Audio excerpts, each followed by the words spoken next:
दोस्ती की आग। अली नाम के एक लड़के को पैसों की सख्त ज़रूरत थी। उसने अपने मालिक से मदद मांगी। मालिक पैसे देने को तैयार हो गया, पर उसने एक शर्त रखी। शर्त ये थी कि अली को बिना आग जलाए कल की रात पहाड़ी की सबसे ऊंची चोटी पर बितानी होगी। अगर वो ऐसा कर लेता है तो उसे एक बड़ा इनाम मिलेगा, और अगर ऐसा नहीं कर पाता है तो उसे मुफ्त में काम करना होगा। अली जब दुकान से निकला तो उसे एहसास हुआ कि वाकई कड़ाके की ठंड पड़ रही है और बर्फीली हवाएं इसे और भी मुश्किल बना रही हैं। उसे मन ही मन लगा कि शायद उसने ये शर्त कबूल करके बहुत बड़ी बेवकूफ़ी कर दी है। घबराहट में वो तुरंत अपने दोस्त आदिल के पास पहुंचा और सारी बात बता दी। आदिल ने कुछ देर सोचा और बोला, चिंता मत करो, मैं तुम्हारी मदद करूंगा। कल रात तुम जब पहाड़ी पर होगे तो ठीक सामने देखना, मैं तुम्हारे लिए सामने वाली पहाड़ी पर सारी रात आग जलाकर बैठूंगा।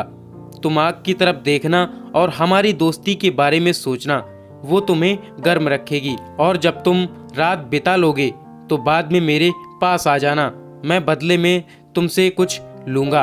अली अगली रात पहाड़ी पर जा पहुंचा। सामने वाली पहाड़ी पर आदिल भी आग जलाकर बैठा था। अपने दोस्त की दी हुई हिम्मत से अली ने बर्फीली रात किसी तरह से काट ली। मालिक ने शर्त के मुताबिक उसे ढेर सारे पैसे इनाम में दिए। इनाम मिलते ही वो आदिल के पास पहुंचा और बोला, तुमने कहा था कि मेरी मदद के बदले में तुम कुछ लोगे, कितने पैसे चाहिए तुम्हें? आदिल बोला, हाँ मैंने कुछ लेने को कहा था, पर वो पैसे नहीं हैं। मैं तो तुमसे एक वादा लेना चाहता हूँ।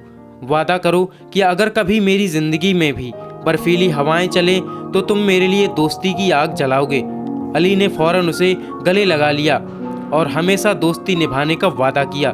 फ्रेंड्स, कहते हैं कि दोस्ती ही वो पहला रिश्ता होता है जो हम खुद बनाते हैं, बाकी रिश्तों के साथ तो हम पैदा होते हैं। सचमुच अगर हम अपनी लाइफ से दोस्तों को माइनस कर दें तो जिंदगी कितनी खाली लगने लगेगी।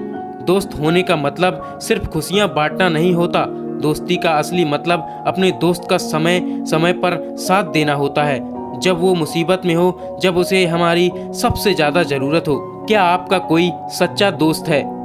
बिल्कुल है, वो वही है जिसके आप सच्चे दोस्त हैं। अगर आप किसी के सच्चे दोस्त नहीं हैं तो आपको बनना चाहिए, जिसके बाद अपने आप ही आपका एक सच्चा दोस्त ज़रूर बन जाएगा।